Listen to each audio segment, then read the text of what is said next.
director of the AGEL Clinic in Diabetes Care in Pune. He's also the head of Department of Medicine of Ruby Hall Clinic. He is well-known person in the diabetes fraternity in India and abroad. While Dr. Agarwal gets his slide loaded up, I shall introduce the topic to the audience. Over to you, Sanjay Bhaiya, for logging up your slides and sharing the screen. So the topic that we have for Dr. Agarwal to speak on is metformin. Do we know enough? Now, we are all aware that metformin is the first-line therapy for most diabetic patients, or I would say the majority of diabetic patients that we know. And very often, we get new evidence coming and we still feel we do not know enough about the medicines. We have recent controversy about the NDMA, the nitrosodimethylamine contaminant in metformin 500 milligram tablets. We know about its function, that it changes the gut microbiota. So I leave Dr. Agarwal to tell us more about what's recently or what we should know about metformin and what else is there in the horizon. Over to you, sir. Thank you very much, Mithun, for this wonderful introduction. And at the outset, I would like to thank Dr. Bansi Sabu, as well as Dr. Shashank Joshi and the entire team of this Divacon for inviting me to speak here today. I think it's an excellent meeting, very novel concept, and I think we really don't miss the physical meeting with the fantastic arrangement that they have done. Now, to move on to my topic, all along we've had metformin that we've heard right from time immemorial, where we have been residents and now consultants. We all know that lifestyle followed by metformin has been the part of all algorithms. And I think the glycemic indication of metformin is very well known enough. I'm really going to talk a little differently today, starting with how metformin really works, and then are there non-glycemic roles that metformin has, and end up with something what Mithun wanted me to speak about, and that's the role in NDMAs. So we know that metformin, as we understand today, is safe, low risk, has a low risk of lactic acidosis, and we know that there is no incidence of hypoglycemia. There is no weight gain. It is efficacious alone or in combination with other oral agents as well as in insulin. We have seen the remarkable cardiovascular safety with the UK PDS trial. Its use in polycystic ovaries, and the role in diabetic nephropathy and gestational diabetes has been much in discussion. The role in diabetic nephropathy has really come much in fore. And if you look back on the journal in Diabetes Care, just one edition back, and you can see that there's been an interesting article where they've looked at 10,000 patients. And these are all patients with diabetic kidney disease. And they've shown the safety of use of metformin right up to stage 3B. And I would implore you to read that article. It's got a good power, and they've shown that there is no risk of lactic acidosis even at stage 3B. Then I'm going to talk a little bit about cancer risk and improved cancer prognosis and role in cognitive function in Alzheimer's. Let's look at how really, there's been always a fascinating story about how metformin works. And we all know that there is a partial absorption by the small intestine. It's a hydrophilic drug. The transport of metformin is an active process across the cell membrane by organic transporters. In the intestine is the PMAT and OCT1. In the liver, it's OCT1 and OCT3. In kidneys, it's OCT2, MATE1, and MATE2. And the elimination is by kidney. Metformin exerts its effect through modulation of the mitochondrial energetics, and glucogenesis is energetically costly anabolic process. So if you look at this cartoon over here, we know that metformin is in the hepatic cell, metformin is introduced into the cell through the OCT1. And what it does is primarily it inhibits the mitochondrial complex 1 and inhibits the formation of ATP. Now, once the ATP levels go down, it inhibits the gluconeogenesis. The AMP, ADP, ATP ratio increases, and when that changes, and when this changes, the AMP kinase enzyme gets activated, which is responsible for inhibiting the lipogenesis and improves the insulin sensitivity. It also inhibits the FB-PACE enzyme, which is in the gluconeogenetic pathway, so it inhibits the glucose formation. So these are sort of multifaceted role, and the role of AMP kinase has been demonstrated in multiple levels as an efficacy of metformin. So if I have to summarize the therapeutic mechanism of metformin in the liver, it causes a reduction in the hepatic glucose production. It activates the AMP kinase, which causes secondary to the shift in cellular energy balance. It causes functional inhibition of glucagon-induced hepatic gluconeogenesis. In the muscle, it causes an increased glucose uptake and causes an enhanced action of insulin-induced glucose uptake and disposal. And in the intestine, it causes an increased glucose disposal within the gut wall. It causes an accumulation of metformin in intestinal tissues, leading to an increased insulin-independent anaerobic glucose metabolism. And it enhances the GLP-1 secretion, stimulated glucose-sensitive insulin release in the pancreas. Now, I'm just going to take a few slides which tells you where really metformin and what is the new role that it has in different situations. So metformin and cardiovascular benefits, and here you can see via the AMP kinase and other signaling pathways, how it works on the cardiovascular system. So through the endothelial dysfunction, ICAM, VCAM reduction, myocardial level, MTP and angiotensin increase. It causes benefit on myocardial functioning, myocardial infarction. It causes inhibition of the cardiac hypertrophy.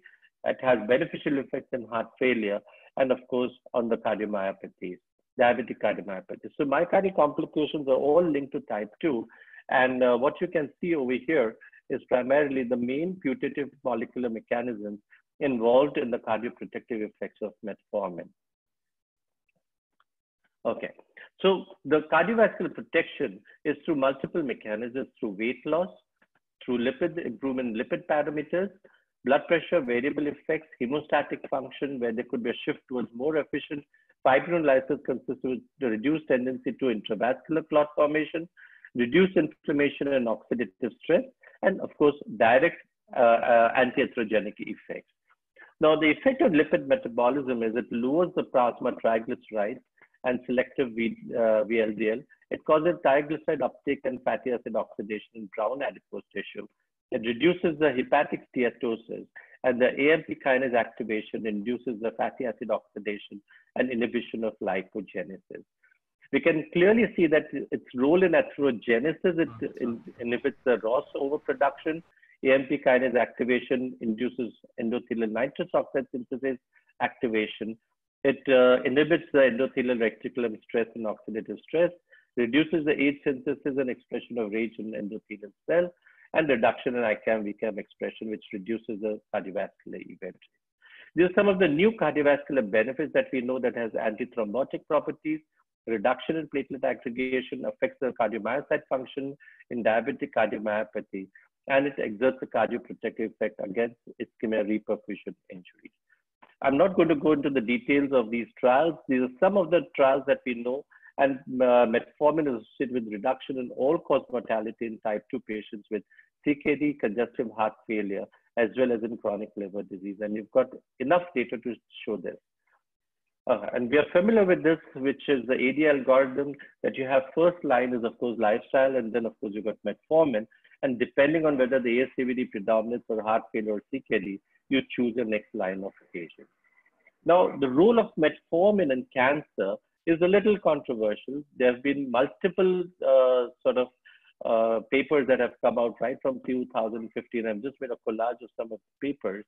And there is sort of a lot of evidence to show, and these are sort of mixed evidence, right, from no benefit to a lot of benefit, and we don't know where we really stand. And this is some of the meta-analysis of 6 case control studies where they showed a low risk of developing lung cancer. Another meta-analysis showed a reduction in incidence of prostatic cancer. And there was a meta-analysis of 35 observational studies, which showed that metformin to reduce the risk of developing all cancers, liver cancer, colorectal cancer, pancreatic cancer, gastric cancer, and esophageal cancer.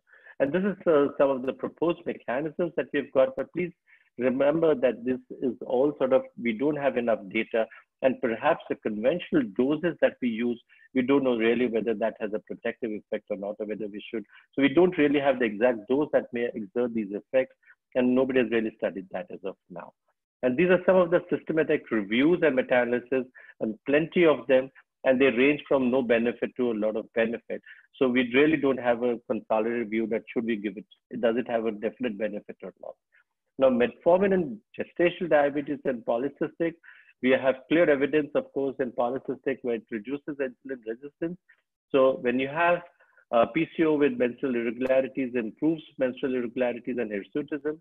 Anovulatory PCOS, it improves ovulation and increases pregnancy rates. PCOS who are undergoing IVF, it prevents ovarian hyperstimulation syndrome and increases live birth rate. During pregnancies in PCOS, it significantly reduces the fetal wastage and reduces the risk of GDM. And metabolic dysfunction PCOS, metformin increases dysglycemia and other metabolic function. So it's kind of symbiotic when you see that patients with PCOS have a mild anti-androgen effect, reduced risk of miscarriage, second-line ovulation-induced agent, and decreased ovarian hyperstimulation syndrome with IVF. And in GDM, it reduces weight gain, safety and efficacy comparable to insulin, reduced risk of miscarriage, and decreased neonatal hypoglycemia. Whenever metformin is added to gonadotropins versus using gonadotropins alone, and during the stimulation protocol, you find that there is a high cumulative live birth rate. So you find that there is a higher clinical pregnancy rate, and of course, there is a higher ongoing and take-home baby rate when you add metformin to the protocol. Here you have some of the data on metformin use in GDM. Because of lack of time, I'm not going to go into it, but you have prospective studies, meta-analysis, guidelines, and we all show that metformin is equivalent to insulin in terms of efficacy and safety. And but there is a little caveat that we know now that there has been new evidence that has come out that if you use metformin in pregnancy, then there is, despite when you have an intrauterine exposure to metformin for treatment of maternal GDM, the neonates are significantly smaller than neonates whose mothers were treated with insulin during pregnancy. And despite the lower average birth weight, metformin exposed children appear to be experiencing an accelerated postnatal growth, resulting in heavier infants with high BMI by mid-childhood compared to children whose mothers were treated with insulin. So such patterns of low birth weight and postnatal catch-up growth have been reported to be associated with long-term cardiometabolic outcomes. And this was also sort of validated by the MIG-TOFU studies, who came out with very similar findings. And they were looking at body composition and metabolic outcomes at 7 to 9 years of age. So there is a growing thought that is really metformin the right way to go in GDM. But as of now, there's no clear recommendations for not to use metformin. And still metformin, glyburide, and insulin remain the treatment of choice. I'm just going to end up with one or two more slides in metformin and aging. And you have multiple pathways by which metformin affects aging and improves the health span and longevity. These are some of the inflammatory, cellular survival, stress defense, autophagy, and protein synthesis pathways that it covers.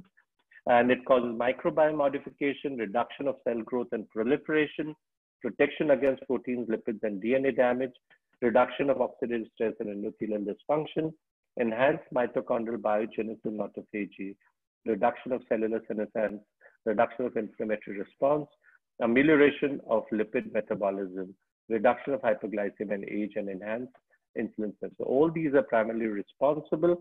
There is some evidence about altering the microbiome folate and methionine metabolism, which may be one of the reasons, but these are all speculations that we have as of now. These are some of the metformin slowed down age-related comorbidities which people develop during old age with type 2 diabetes. And because of lack of time, I'm not really getting to it.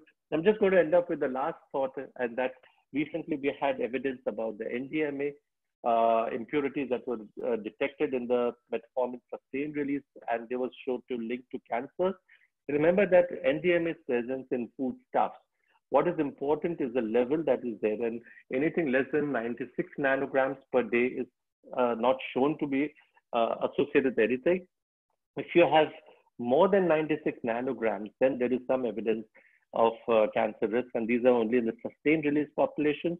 We don't know where the source of this comes from, and there's still speculations. But there is no guidance not to use metformin, so please don't think that way. Immediate release metformins are safe, and you can safely use them.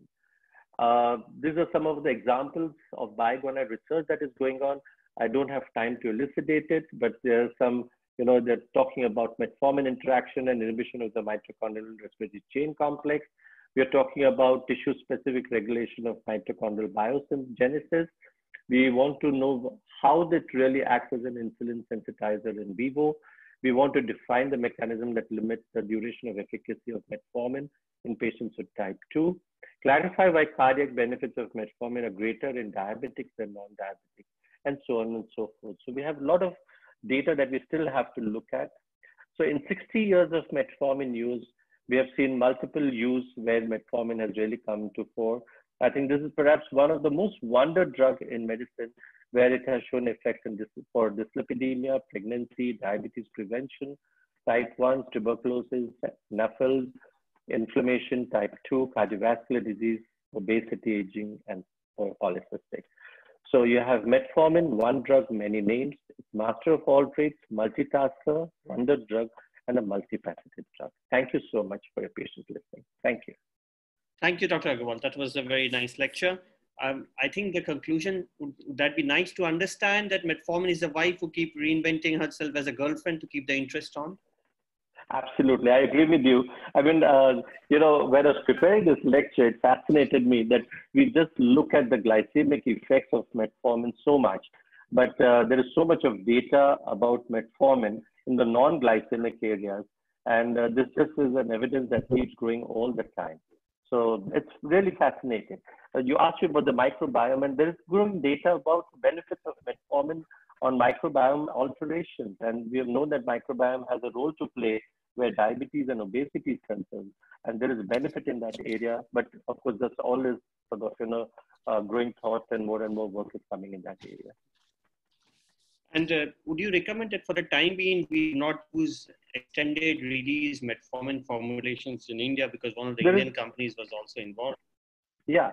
So as of now, there is no recommendation by any society not to use the extended release. And I try to look up data and see whether there is anything that shows that, or any regulatory body, but there's no regulatory body which has not said that you should stop using sustained release formulations. Thank you so much, Dr. Agarwal.